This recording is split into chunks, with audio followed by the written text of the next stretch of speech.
बहुत बहुत आप सबका स्वागत आज एनडीटीवी बिजनेस आइकॉन्स के जो ये हम समिट कर रहे हैं उसमें। और मंत्री जी आपका बहुत बहुत स्वागत कि आपने समय निकाल कर आप यहाँ पर आए हैं सबको प्रेरणा देने के लिए। और मेरी मैं कह सकती हूँ मित्र सौम्या जी, क्योंकि बहुत समय से जानती हूँ सौम्या जी, बहुत बहुत शुक्रिया और आपका भी यहाँ पर स्वागत है।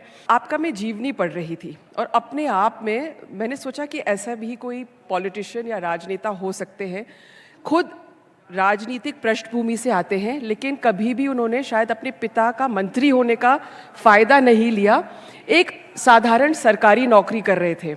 और आज भी काफ़ी लोग हैं जो सरकार के तरफ से, कर्मचारियों के तरफ से नुमाइंदे यहाँ बैठे हुए हैं, तो वो आपसे कनेक्ट करेंगे। सर, आपका कैसा अनुभव रहा गवर्नमेंट में? फिर आपने गवर्नमेंट जो सरकारी नौकरी थी उसको 19 साल करने के बाद छोड़ के आप राजनीतिक जीवन में आपने प्रवेश किया, ये आपके अनुभव बताइए और बताइए कि प्रेरणा क्या रही आपकी कि आप राजनीति में आए। शुरुआती दौर से राजनीति में मेरी कोई रुचि नहीं थी। खेती किसानी के बाद कायदे से मुझे कृषि विज्ञान की या आर्ट्स की पढ़ाई पढ़नी चाहिए थी, लेकिन मैं चला गया वाणिज्य में। और बीकॉम करने के बाद मैं नौकरी में निकल गया। पिताजी 1959 में पहली बार सरपंच बने, फिर 64 में प्रधान बने, 67 में विधायक बने। वो लगातार राजनीति में थे।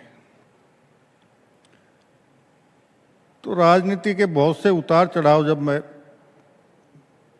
बचपन में, फिर किशोर अवस्था में, फिर युवावस्था में देखे, तो मेरे जहन में एक ही बात थी कि राजनीति क्षेत्र धीरे धीरे प्रदूषित होता जा रहा है, इसलिए अपने को इस क्षेत्र में नहीं जाना। लेकिन फिर 90 में उन्होंने जिस प्रकार के कृत्य शुरू किए तो मन थोड़ा आहत हुआ। और जो 50 साल से पिताजी के कार्यकर्ता के रूप में लोग काम कर रहे थे, उनका आग्रह रहा कि ऐसे काम कैसे चलेगा। फिर 2000 में पहली बार मैंने राजनीति में संगठन के माध्यम से प्रवेश किया और 2004 में पहली बार मैंने जिला परिषद के उपचुनाव के माध्यम से सक्रिय राजनीति में कदम रखा। 2005 में मैंने पंचायत समिति का चुनाव लड़ा, प्रधान बना। 2013 में पार्टी ने मुझे विधानसभा का चुनाव लड़ने का अवसर दिया। चुनाव लड़े, जनता का भरपूर प्यार मिला और विजयी हो गए। एक बहुत अच्छी आपकी एक पहचान है कि आप हमेशा अपनी ग्रामीण वेशभूषा में रहते हैं और कहते हैं कि बड़े मतलब पॉलिटिशियन जैसे नहीं बोलते हैं, आप एकदम साफ बोलते हैं। तो इसके बारे में बताइए, क्योंकि ये शायद आपका एक पर्सनालिटी का हिस्सा है, लेकिन आपकी फैन फॉलोइंग भी इसकी वजह से हो रही है। देखिए, जीवन में मैं कुछ बहुत बड़ी विद्वानों से, बहुत बड़े संतों का आशीर्वाद मुझे मिला और उनके जीवन का सार यही था कि भाई आप सार्वजनिक जीवन में अगर चापलूसी के चक्कर में फंस गए तो आपको आगे जाकर जीवन में बहुत कष्ट उठाने पड़ सकते हैं। इसलिए प्रयास ये करो कि सीधे स्पष्ट सपाट भाषा में बात करो। काम होने वाला हो तो हाँ करो, काम नहीं होने वाला तो सीधा ना कर दो। और कोई बार बार चक्कर लगाए उससे विशेष रूप से सतर्क हो जाओ। बहुत बहुत शुक्रिया, अपना कीमती समय आपने दिया है हमें, जब्बर सिंह खर्रा जी और एनडीटीवी परिवार की तरफ से, और आज जो सब हमारे लोग यहाँ पर मौजूद हैं, बहुत बहुत शुक्रिया। धन्यवाद। अब मैं रिक्वेस्ट करूंगी कि मनीष आए और कार्यक्रम का आगे का संचालन अब करें। मैं डॉक्टर सौम्या गुर्जर को कहूँगा कि एक बार मंच पर आएं और आगे का कार्यक्रम बढ़ाते हैं। सौम्या जी प्लीज, एक बार तालियां प्लीज। मॉनसून में हम लोग इस बार बातचीत कर रहे हैं और खासा मेहरबान रहा जयपुर पर इस बार मॉनसून। मैं आपसे जानना चाहूँगा, लोग भी जयपुर के जानना चाहेंगे कि नगर निगम किस तरह मेहरबान रहा जयपुर पर। मनीष जी, आपका सवाल जो है वो बहुत ही अच्छा है और इसको दोनों रूप में लिया जा सकता है। सकारात्मक पक्ष भी जान सकते हैं और दूसरा पक्ष भी हम जान सकते हैं। इस बार मॉनसून में देखते हैं लगभग जयपुर के अंदर 600 बारिश पूरे मॉनसून में होती है और इस बार इसी एक महीने के अंदर 720 से ज़्यादा बारिश हो चुकी है। इसको भी सकारात्मक भी लेना चाहिए और दूसरा पहलू भी सोचना चाहिए हमें। सकारात्मकता तो ये है कि जब बारिश जब इतना पानी आ रहा है तो हमें पानी स्टोर के लिए प्रबंधन जो है हमारे वो हो जाने चाहिए। जो मल्टी स्टोरी है जहाँ पानी उनको संचित करके रखना चाहिए तो वहाँ अपने साल भर का पानी स्टोरेज पर भी ध्यान देना चाहिए। नगर निगम को रिसोर्सेज डेवलप करना है, संसाधन उपलब्ध करवाना है और आम जन को उन संसाधनों का सदुपयोग करना है। जयपुर की जब अपने आप में बात करते हैं तो एक ना सिर्फ कल्चरली बड़ा वाइब्रेंट शहर रहा, दुनिया भर के लिए हेरिटेज भी यहाँ पर रही और बड़ा प्लान्ड सिटी रहा। जब जयपुर के जो विजनरी लोग थे जिन्होंने बसाया, जयपुर को मोस्ट प्लान्ड सिटी एक तरह से का दर्जा मिला। लेकिन जब जयपुर एक्सपैंड हुआ और अब आज का जो जयपुर हम लोग देख रहे हैं, अब नॉर्थ ईस्ट साउथ किसी भी दिशा में देख लीजिए आप, ट्रमेंडस ग्रोथ है। तो इसको संभालने के लिए क्या प्लानिंग इस वक्त पे नगर निगम को ज़रूरत है और क्या जो लेगेसी नगर निगमों को मिली, ना सिर्फ पुराने निगमों से बल्कि जयपुर को जिन्होंने बनाया उनसे, जो प्लान्ड और जिस तरह से प्लानिंग उन लोगों ने की, उसको किस तरह से आप लोग आगे लेकर जा पाए अब तक और क्या ज़रूरतें हैं? आपने सही कहा। जयपुर जो है एक कल्चरल हेरिटेज भी है, एक संस्कृति है, एक विरासत है जिसको सजो के और उसको सुरक्षित रखने की जिम्मेदारी हम सबकी है। और जिन शहरों ने सिर्फ इंफ्रास्ट्रक्चर डेवलपमेंट पे ध्यान दिया हो, वहाँ की संस्कृति, वहाँ की विरासत को अगर ख़त्म किया हो तो वो शहर आगे पहचान नहीं रहेगी। और जयपुर के अंदर इतने सारे पर्यटक आते हैं, जयपुर को देखने के लिए आते हैं कि पिछले 70 सालों के अंदर हमें हम लोगों ने जो हमारे पास में था, हमारी विरासत थी, हमारी संस्कृति थी, उस सबको हम भूल कर हम अंधाधुंध इधर उधर जो बिखराव वाली स्थिति है कि बिखराव वाले विकास की ओर आगे बढ़े, जिसकी कोई प्लानिंग नहीं है। तो इन सब चीज़ों को ध्यान में रखते हुए हमें एक सतत विकास की ओर आगे बढ़ना है तो एक प्लानिंग हमें लेकर चलनी पड़ेगी। और प्लानिंग के अंदर हमें जो तमाम शहर के अंदर संस्थाएं काम कर रही है, उन संस्थाओं के साथ में एक साथ में बैठकर 30 सालों की आगे की प्लानिंग हमें करके शहर को डेवलपमेंट की ओर बढ़ना होगा। जब से मैं नगर निगम संभाला है तो एक महिला होने के नाते और हमेशा एक भाव आता है कि शहर जो है, शहर में डेवलपमेंट होना चाहिए पर शहर की विरासत, शहर की संस्कृति, उसको भी लेकर आगे बढ़ना चाहिए। एक सवाल मेरा आपसे सौम्या जी जयपुर को लेकर ये भी रहेगा कि किस तरह से पड़ोसी राज्यों के शहर सफाई को लेकर के आगे हो रहे हैं और हमेशा फर्स्ट रैंक्स में आ रहे हैं। जयपुर अपने आप में खूबसूरत शहर है, लेकिन उस रैंकिंग में कब पहला पायदान लेकर आएगा, ये मेरा आखिरी सवाल होगा आपसे। अभी विगत दिनों में मैं वर्ल्ड सिटी समिट सिंगापुर में गई थी और ब्रिक्स म्यूनिसिपैलिटी एसोसिएशन में मैं रशिया भी गई थी। वहाँ जाकर मैंने देखा कि यहाँ ये शहर इतने साफ क्यों है, हमारा अपना शहर क्यों नहीं साफ है। वहाँ वो हर अपने शहर को अपनी जिम्मेदारी समझते हैं। वो भाव उनके मन में होता है कि हमारा शहर है, हम इसको गंदा नहीं करें। तो वो हमें सोचना पड़ेगा, अब हमको सोचना पड़ेगा हमें, क्या हम शहरों में रहने लायक है? अगर हमें सुविधा सारी चाहिए तो क्या हम रहने लायक है? हमारे आचरण वैसे हैं, कुछ चीज़ें हमें सुधारनी पड़ेगी। अब इंदौर स्वच्छता के अंदर पहला स्थान प्राप्त कर रहा है, सूरत पहला स्थान कर रहा है। आप देखिए, आप जाकर आप इंदौर के अंदर एक भी कचरा आप अपनी गाड़ी के नीचे से डालिए, पीछे से दुकान वाला या कोई भी शहर का आम व्यक्ति है वो आपके पीछे पीछे आएगा और वो बोलेगा आपने अपना कचरा फेंका है, साथ में लेकर जाइए।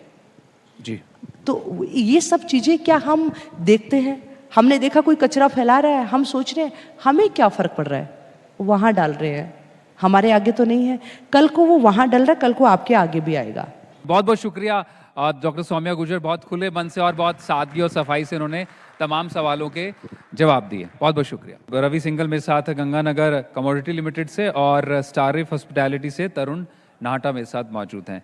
तो पहला सवाल मेरा रवि आपसे होगा, जब कहा जाता है कि 65% आबादी 35 साल से नीचे है, देश में युवाओं का देश है और स्टार्टअप इंडिया की बात हो रही है और उसी के भरोसे स्टैंड अप इंडिया हो रहा है एक तरह से, जिस माहौल में आप काम कर रहे, जिस माहौल में आपने अब शुरू किया अपना बिजनेस, कैसा डिफरेंस आप पाते हैं? क्योंकि कहीं ना कहीं पहले बिजनेस फैमिली से बिजनेस इनकलकेट होता था और आगे बढ़ता था, और अब नए युवा फर्स्ट टाइम एंटरप्रेन्योर्स बन रहे हैं सोसाइटी में। 20 साल पहले हम लोगों को ऐसा दिखाई दिया कि आने वाले टाइम जो है वो फ्यूचर ट्रेडिंग का है, और हम लोगों ने एक NCDX जो उस टाइम पे एक्सचेंज था उसकी हम लोगों ने एक मेंबरशिप ली, और उसमें स्टार्टिंग में पर्पज़ यही था कि हम लोग पर्सनल जो हमारा बिजनेस है उसका हम हेज करेंगे। जैसे मंडी में हम लोग फसलें लेते हैं, हमारी मिल्स वगैरह भी हैं, तो हमें वहाँ पर क्रशिंग के लिए स्टोर करना होता था, तो उसका एक तरह से हम लोग इस तरह से NCDX को यूज करते थे उसकी हेजिंग के लिए।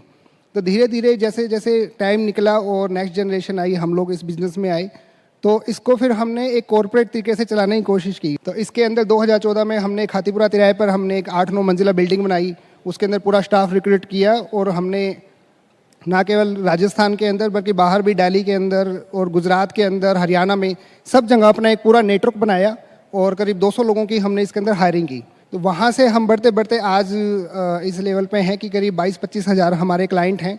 आपको क्या लगता है कि क्या अभी इसमें समाज में और अवेयरनेस को लेकर के क्या करने की ज़रूरत है? और दूसरा सवाल मेरा होगा कि जो ये इमेज है कि ये सटोरियों का मार्केट है, इसमें डूबते ज़्यादा हैं, रिस्क ज़्यादा होता है, इसको कैसे आप लोग एक तरह से कहें कि इसको तोड़ने की इस धारणा को कोशिश करते हैं? जी, आपने बिल्कुल सही प्रश्न किया। जितने भी लोग यहाँ हॉल में बैठे हैं, मैं एक बात गारंटी के साथ कह सकता हूँ कि या तो उनमें से ज़्यादातर लोगों ने इन्वेस्टमेंट कुछ ना कुछ शेयर मार्केट में कर रखा होगा, और जिन्होंने नहीं कर रखा होगा वो इसी डर से नहीं कर रखा कि हम लगाएं और हमारे पैसे डूब जाएं। इनफैक्ट हम लोगों ने भी जब शेयर मार्केट की एक लाइसेंस लाया, तो पेरेंट्स या जो दूसरे साथ सोसाइटी के लोग थे वो कहते यार ये कहाँ आप लोग सट्टे के काम के अंदर पड़ गए, इस तरह के काम आप लोग मत कीजिए। तो समाज की एक अवधारणा है कि शेयर मार्केट में केवल सट्टा होता है। इस अवधारणा को तोड़ने के लिए जैसे हम लोगों ने रिसेंटली एक इनिशिएटिव लिया कि हम लोगों ने एक पूरा ट्रेनिंग पैनल बनाया, और हम लोग एब्सोल्युटली फ्री ऑफ कॉस्ट हम लोग सब लोगों को ट्रेन करते हैं शेयर बाजार को लेकर। जैसे मैं एक बेसिक की बात करूं तो बेसिक में ये होता है कि शेयर मार्केट को हम ऐसे देखते हैं कि आप पैसे कमाने के लिए शेयर मार्केट में मत जाइए, आप बेसिकली ऐसे सोचिए आपने एक बिजनेस के अंदर पार्टनरशिप ली है। सेम अवधारणा के साथ में अगर मान लीजिए कोई शेयर मार्केट में आता है तो उसके जो लॉस के चांसेस हैं वो बहुत ज़्यादा घट जाते हैं। सर, फास्टली जो लालच दिया जाता है चाहे किसी भी सेक्टर में दिखाया जाए, लेकिन नेगेटिव कैश फ्लो होने पर आप क्या जवाब देंगे? देखिए, सब कुछ जब डाउन जाता है तो मुझे एक वॉरेन बफेट का कोट याद आता है कि the fastest way of making money market is crash. कभी भी मार्केट में अगर क्रैश हो रहा है तो वो सबसे जल्दी तरीका है पैसा बनाने का। जैसे कोरोना के अंदर सारी नेगेटिव न्यूज़ थी, उस टाइम पे जो शेयर का प्राइस है वहाँ से आज 5 से 10 गुना शेयर के प्राइस हो गए हैं। तो नेक्स्ट टाइम आपको ऐसी अपॉर्चुनिटी मिलती है कि कोरोना जैसी अपॉर्चुनिटी मिलती है, शायद ही वो दोबारा हम लोगों को मिले। कभी भी ऐसा लाइफ में इवेंट मिले तो एक बार के लिए किसी रिसर्च एनालिस्ट से बात करके, किसी ब्रोकर से बात करके, अगर आप अच्छे शेयरों में पैसा लगा सकते हैं और नहीं लगा सकते तो आप एटलीस्ट आप जो ETFs होते हैं, जैसे निफ्टी ETF है या जो हमारे मेन जो इंडेक्स है, उसमें पैसा लगा के भी आप पैसा बना सकते हैं। पर वहाँ पर फियर जब बहुत ज़्यादा होता है तो अपॉर्चुनिटी भी बहुत ज़्यादा बढ़ जाती है। तरुण, आप हॉस्पिटैलिटी से आते हैं और एक तरह से कहें कि बड़ा हॉट सेक्टर है इंडिया में आज की तारीख में, जो एक्सपेंशन हो रहा है उसको लेकर के, वेलनेस और हॉस्पिटैलिटी में। अब आपको हॉस्पिटैलिटी में आने का क्यों ख्याल आया? क्या इसकी स्ट्रेंथ है इस बिज़नेस की? और सबसे इम्पॉर्टेंट बात मैं ये जानना चाहूँगा कि जो ट्रेडिशनल वे ऑफ हॉस्पिटैलिटी था और आज का जो हॉस्पिटैलिटी का तरीका है, कितना ट्रांसफॉर्मेशन उसमें आया है? आपका जो सवाल है उस पर है कि हम हॉस्पिटलिटी में हम लोग बेसिकली हैं रियल एस्टेट के। हम लोगों ने स्टार्टिंग में commercial real estate and residential estates काफ़ी किए। देन हमने थोड़ा सा डाइवर्सिफाई करके स्टारिफ करके एक ब्रांड लॉन्च किया जो हॉस्पिटलिटी करता है। हम थे सेक्टर्स हॉस्पिटलिटी से, लेकिन थे रियल एस्टेट से, लेकिन हमने जो हॉस्पिटलिटी काम किया उसमें हमने हॉस्पिटलिटी सेक्टर्स के पार्टनर्स बनाए। हम लोग इस तरह के प्रोडक्ट बना रहे हैं जो इन्वेस्टर्स में इन्वेस्टमेंट करें और हम उनको हॉस्पिटलिटी कंपनी को दे दें रन करने के लिए। हम बेसिकली अभी जैसे पुष्कर में भी प्रोजेक्ट लेके आ रहे हैं, वहाँ 150 कमरों का रूम्स लेके आ रहे हैं, उसमें हम इन्वेस्टर्स के थ्रू उसमें पैसा लगाते हैं एंड देन किसी हॉस्पिटलिटी कंपनी को उसको देते हैं रन करने के लिए। हम एक तरह से एक डेवलपर है जो राजस्थान के लिए डेवलप कर रहे हैं और राजस्थान में इन्वेस्टमेंट अट्रैक्ट कर रहे हैं। हम लोग ऐसा कुछ करना चाहते हैं कि जहाँ से हम पूरे इंडिया से और NRIs हमारे राजस्थान में इन्वेस्टमेंट करें और वो हमारे हॉस्पिटलिटी सेक्टर में पैसा लगाए, उसमें डबल ग्रोथ है। अब जब रियल एस्टेट की बात होती है तो किसी भी शहर को उस पर्सपेक्टिव से देखना, क्योंकि रियल एस्टेट और बिल्डर्स उस तरह से समझते हैं कि कहाँ एक्सपेंशन हो रहा है और फिर वो अब उस शहर को उस तरह से बसाना शुरू करते हैं। और जयपुर का तो एक्सपेंशन निश्चित रूप से अब हर दिशा में हो ही रहा है। आपको क्या लगता है इस चीज़ को लेकर के कि क्योंकि काफ़ी आलोचना इस बात को लेकर होती है रियल एस्टेट की कि रियल एस्टेट फिलहाल इंडिया में एक बबल है जो बर्स्ट हो सकता है। स्पेकुलेटिव प्राइसेस हैं, अचानक से प्राइसेस कोविड के बाद बढ़ गए हैं, जो ज़मीनों के भाव उतने नहीं होने चाहिए थे, फ्लैट्स के नहीं होने चाहिए थे, बहुत ही एक्सपोनेंशियली हाई प्राइसेस पर हैं। ये क्या वाकई रियल है, और ये हुआ है तो ऐसा क्यों हुआ, या फिर एक मिसकंसेप्शन है? देखिए थोड़ा मिसकंसेप्शन भी है, कुछ रियलिटी भी है। देखिए कोई भी प्राइसेस बढ़ते हुए ऐसे ही नहीं बढ़ते, या हम बोल दिया कि आज हमने 5,000 रुपीज़ स्क्वायर फीट बेचना है, कल हम 10,000 स्क्वायर फीट में बेच जाएं, ऐसा पॉसिबल नहीं है। ये डिमांड सप्लाई ही बढ़ाता है। कोई भी चीज़ को कोई भी रेट बढ़ती है, वो डिमांड सप्लाई की बात बढ़ती है।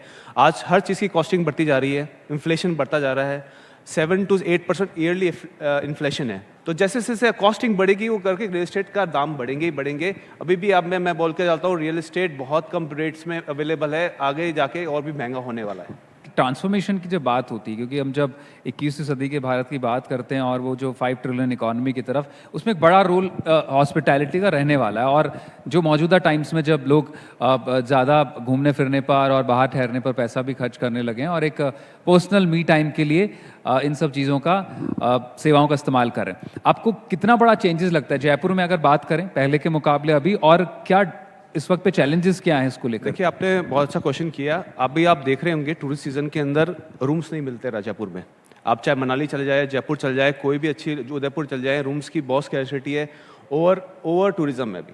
अब इस तरह के अब नए प्रोजेक्ट्स आने चाहिए जहाँ बड़े टूरिस्ट सेक्टर्स बने, बड़े सिटीज़ बने, टूरिस्ट सिटीज़ बने, जहाँ पर 5,000 to 10,000 टूरिस्ट, 20,000 टूरिस्ट, नई डेस्टिनेशंस बनने की बहुत बड़ी रिक्वायरमेंट है और बहुत बड़ी अपॉर्चुनिटी है।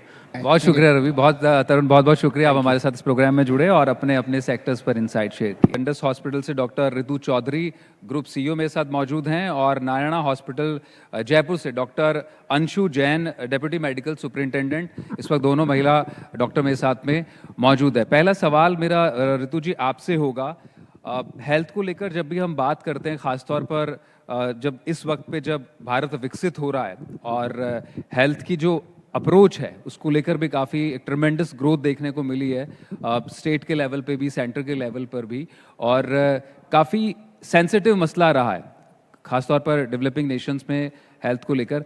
आपका असेसमेंट फ़िलहाल जो हेल्थ सेक्टर इसको लेकर के क्या है, राजस्थान में मैं बात करना चाहूँगा, और अभी क्या प्रोग्रेस करने की ज़रूरत है हेल्थ सेक्टर में? मैं टेक्नोलॉजी में भी आपसे पूछूंगा और सुविधाओं में भी।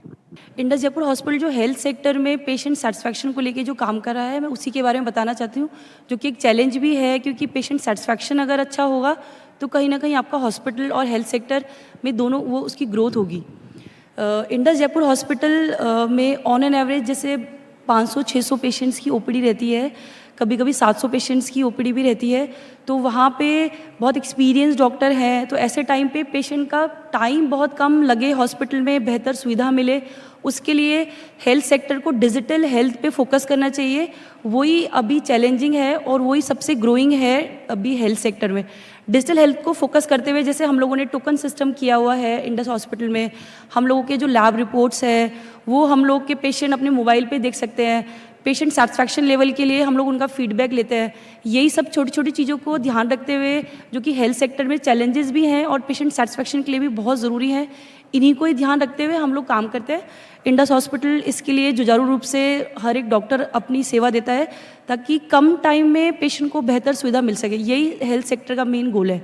रूरल हेल्थ केयर को लेकर के बात जब हो, क्योंकि वैसे भी राजस्थान जैसे तो गाँव के ही राज्य है, गाँव ज़्यादा है यहाँ पर, तो कैसे उसको एड्रेस करने की कोशिश की जा रही है?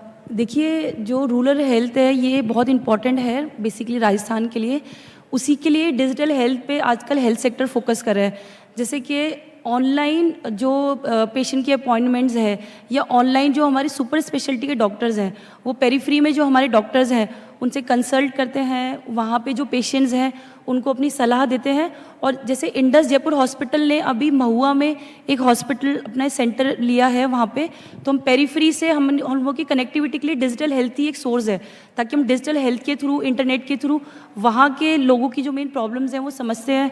हमारी एक टीम वहाँ पे भी कार्यरत है और सुपर स्पेशलिटी के डॉक्टर वहाँ पे भी अपनी सेवाएं डिजिटल हेल्थ के थ्रू, मतलब online appointments, online lab investigations, online facility के थ्रू हम लोग वहाँ पे अपने सुझाव देते हैं। तो डिजिटल हेल्थ ही पेरिफेरी में पहुंचने का और लोगों से मिलने का और उनको कम टाइम में बेहतर सुविधा देने का इस वक्त सबसे ज़्यादा इम्पॉर्टेंट एरिया है। और मेरे ख्याल से इसी पे अभी राजस्थान वर्क कर रहा है। जैसे हमारे माननीय नरेंद्र मोदी जी, हमारे जो प्रधानमंत्री जी हैं, उनका भी मेन फोकस हेल्थ सेक्टर में डिजिटल हेल्थ पे ही है और हम सभी को डिजिटल हेल्थ पे ही फोकस करना चाहिए सर। डॉक्टर अंशुलन, मैं आपको अब इस चर्चा में शामिल करना चाहूँगा क्योंकि डिजिटल पे खासा फोकस इन्होंने किया। आपका जो हॉस्पिटल है वो इसमें किस तरह से काम कर रहा है और चैलेंजेस क्या क्या आ रहे हैं, उनको एड्रेस करने के लिए आप लोग क्या कर रहे हैं? डिजिटलाइजेशन अगर मैं कहूँ कि एक क्रांतिकारी परिवर्तन है, एक नए युग की शुरुआत है डिजिटलाइजेशन के थ्रू। बल्कि अगर हम हेल्थ सेक्टर में भी बात करें तो एक रिवोल्यूशनरी है, क्योंकि बहुत सारी ऐसी चीज़ें हैं जो कि डिजिटलाइजेशन होने के कारण डे टू डे वर्किंग बहुत आसान हो गई है। अप्रोच टुवर्ड्स पीपल, जो अलग अलग गाँवों में, दूर दराज शहरों में लोग रह रहे हैं, आप उनसे कनेक्ट कर सकते हैं, उनको टाइमली मेडिकल सर्विस प्रोवाइड कर सकते हैं। नारायणा ने भी इस समय की मांग को देखते हुए कदम से कदम मिलाया है और कहेंगे कि बहुत आगे ही चल रहा है, क्योंकि हम लोगों ने एक ऐप भी डेवलप करी है जिसे NH केयर ऐप हम कहते हैं। NH केयर ऐप में पेशेंट जो है वो लोग अपने ऐप प्ले स्टोर से डाउनलोड कर लेते हैं। हॉस्पिटल आने के पहले ही पेशेंट अपने डॉक्टर को अपॉइंटमेंट बुक कर सकता है, बिलिंग उसी पे हो जाती है। हॉस्पिटल में आएगा तो लाइन में लगने की ज़रूरत नहीं है। एक बहुत अच्छी बात इसमें है कि अगर आपने किसी और हॉस्पिटल में किसी और डॉक्टर को भी अगर कहीं दिखाया है तो उनके भी जो प्रिस्क्रिप्शन या रिपोर्ट्स हैं वो भी आप इसमें संलग्न कर सकते हैं। तो वो जो टिपिकल फाइल ले जाने वाला सीन था, लंबी लंबी लाइनों में लगने का सीन था, अटेंडेंट भी पसीना पहुँचते हुए परेशान, अब वो सारी चीज़ें सिनेरियो बदल गया है, क्योंकि डिजिटलाइजेशन न केवल पेशेंट के रिकॉर्ड्स रखने में हेल्पफुल है, बल्कि अगर हम कहें कि समय रहते हुए अगर हम सारा डेटा कलेक्ट करते रहते हैं, जो कि इसमें ऑटोमेटिकली कलेक्ट होता है सॉफ्टवेयर में, इसी को अगर हम बाद में ऑडिट करें, इसका एनालिसिस करें, तो बहुत सारे डिजीज़ के कारण किस एरिया में प्रिवलेंट है, किस एज ग्रुप को प्रभावित करती है, क्या ट्रीटमेंट उसमें कारगर है, वर्ल्ड वाइड डेटा हमको मिल जाता है। इस ऐप में एक और शानदार बात यह है कि जो डॉक्टर है वो भी अपने मरीज को कभी भी असेस कर सकता है। अगर पेशेंट चाहे कि उसको क्या चीज़ है, उसका पुराना रिकॉर्ड देखना है, तो एक क्लिक पे डॉक्टर के पास में भी वो सारी चीज़ें मौजूद होती है। बहुत बहुत शुक्रिया डॉक्टर अंशु और डॉक्टर रितु। एक बार प्लीज तालियां दोनों ही डॉक्टर्स के लिए, इतनी इंसाइटफुल जानकारियां दी। बहुत बहुत शुक्रिया आपका। यूनिवर्सिटी ऑफ इंजीनियरिंग और मैनेजमेंट ने जिस तरह से कोलकाता से आकर यहाँ पर जो पूरा एक एजुकेशनल इंस्टीट्यूशन सेटअप किया है, एक एजुकेशन, हायर एजुकेशन का स्तर यहाँ पर बढ़ाया है, उस सिलसिले में डॉक्टर प्रदीप कुमार शर्मा, मैं आपसे पूछना चाहूँगी कि आपको क्या लगता है कि यूनिवर्सिटीज़ जो राजस्थान की हैं वो एकेडमिक एक्सीलेंस और रिसर्च आउटपुट में कैसे कंपेयर करती है दूसरी यूनिवर्सिटी से? यहाँ पर जितने भी लोग बैठे हुए हैं और जितने भी दर्शक ये प्रोग्राम देख रहे हैं, मैं सभी को ये बताना चाहता हूँ कि university of engineering and management Jaipur, IEM group, institute of engineering and management trust Kolkata का इनिशिएटिव है, जो 2008-9 में स्टार्ट किया गया था और 2011-12 से हम लोगों ने यहाँ पर राजस्थान में यूनिवर्सिटी सेटअप करी। 2012 से ही जब से हमने हायर एकेडमिक्स में पार्टिसिपेट किया, engineering, management, physiotherapy, computer applications के अंदर हमारे undergraduate programmes, postgraduate programmes और PhD प्रोग्राम जो हम अपने स्टूडेंट्स के लिए कर रहे हैं, हमारा एक ही उद्देश्य है कि हमारे सभी स्टूडेंट्स को गुड एजुकेशन, गुड जॉब्स हम लोग प्रोवाइड कर पाएँ। ये जो गुड एजुकेशन, गुड जॉब्स का हमारा मोटो है, ये एक 360 डिग्री इंटरेक्शन है। इसको हम किसी एक डायरेक्शन में नहीं ले सकते। आप समझ सकते हैं कि जब एक स्टूडेंट 10+2 पास करने के बाद हायर एजुकेशन ग्रुप में आता है तो उसका एक ध्येय होता है कि वो अपने परिवार को आगे बढ़ाए, अपने परिवार को संभाल सके और साथ के साथ वो अपने करियर को इस ऊंचाई पर लेके जाए जहाँ से या तो वो एक अच्छा एंटरप्रेन्योर बन सके, एक अच्छा सर्विसमैन बन सके, सोसाइटी को एक वो नई दिशा दे पाए जो हम लोग चाहते हैं उसको, कि वो उस ट्रेनिंग के लिए लेके आगे बढ़ सके। तो ज़िंदगी में जब वो स्टूडेंट अपने इंटरेक्शन को, अपने कम्युनिकेशन स्किल्स को, अपनी ट्रेनिंग को, अपने कोर्सेज को देखता है तो वो सब लोग हम लोग ये प्रोवाइड करने की कोशिश करते हैं। तो जो सबसे बड़ा आउटपुट एक स्टूडेंट का होता है जब वो पढ़ रहा है, एक पैमाना जिसको आप बोल सकते हो कि एक इंस्टीट्यूशन का, एक यूनिवर्सिटी का पैमाना क्या है कि उसका कैंडिडेट, उसका स्टूडेंट आगे बढ़ रहा है, उसका स्टूडेंट उस लाइफ में उस मुकाम पर पहुंच रहा है जिसके लिए उसे ट्रेनिंग दी गई, और वो हम लोग इंश्योर करते हैं हमारे सभी स्टूडेंट्स को वो ट्रेनिंग देना। इसके लिए 600 से ज़्यादा कंपनीज के साथ हमारे टाई अप हैं। ये एक जो ट्रेट है, ये एक जो ट्रेनिंग सेशंस हैं, ये हम उनको प्रोवाइड करते हैं। सर, क्योंकि आप एजुकेशन और स्किलिंग से जुड़े हुए हैं इसलिए, और हमारा आज बिजनेस आइकॉन्स का समिट है, मैं आपसे पूछना चाहूँगी कि आपको क्या लगता है कि कौन से इमर्जिंग सेक्टर्स हैं राजस्थान में जिसमें आपको लगता है कि फ्यूचर बिजनेस ग्रोथ है, जिसमें पोटेंशियल है, और जहाँ एजुकेशन को उस तरफ जाना चाहिए, जैसे फॉर एग्जांपल सोलर है या आपने इलेक्ट्रिकल, तो और क्या क्या आपको emerging sectors of growth for business आपको क्या लगता है राजस्थान में? देखिए, राजस्थान की जब हम बात करते हैं तो राजस्थान एक डाइवर्स फील्ड है। आप देखते हैं कि अगर एक सेक्टर में बात करें तो बीकानेर और इस तरफ आपको रिफाइनरीज के बहुत सारे स्कोप्स दिखाई देते हैं। दूसरी तरफ मिनरल्स है, उस तरफ भी आपको काफ़ी बहुत चीज़ें दिखाई देंगी।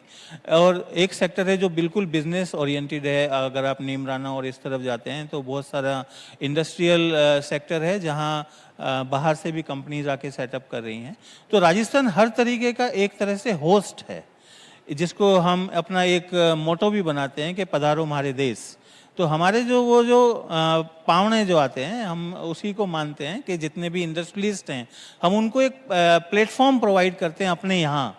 तो हर तरह का एक बिजनेस अपॉर्चुनिटी राजस्थान के अंदर है। लेकिन जो एक इमर्जिंग टेक्नोलॉजी आप पूछना चाह रहे हैं, देखिए हर सेक्टर के अंदर एज ए एकेडमिशियंस मैं मानता हूँ, अगर कोई मैकेनिकल इंजीनियर है, कोई सिविल इंजीनियर है, कोई मैनेजमेंट का पर्सन है, कोई डॉक्टर है, या कोई किसी भी फील्ड का कोई प्रोफेसर है, कोई प्रोफेशनल है, उस सभी को आज की तारीख के अंदर आर्टिफिशियल इंटेलिजेंस और मशीन लर्निंग के कहीं ना कहीं एप्लीकेशन की ज़रूरत पड़ती है। तो राजस्थान में बहुत सारे सेक्टर्स हैं हर तरह के, लेकिन सबसे बड़ा सेक्टर जिसमें बहुत सारी अपॉर्चुनिटी हैं दैट इज़ आर्टिफिशियल इंटेलिजेंस, और हमारी यूनिवर्सिटी और हमारे स्टूडेंट्स सभी उस पर काम कर रहे हैं। मैं चाहूँगा कि जितने भी मैन्युफैक्चरिंग यूनिट्स हैं, जितने भी बिजनेस हाउसेज हैं, वो सब हम लोगों से कोलैबोरेट कर सकते हैं। We can provide all sorts of support training for management development, for artificial intelligence development, for IoT based any projects, AR, VR based any project, we can we can provide all sorts of supports. बहुत बहुत शुक्रिया doctor Pradeep Kumar Sharma हमसे बात करने का।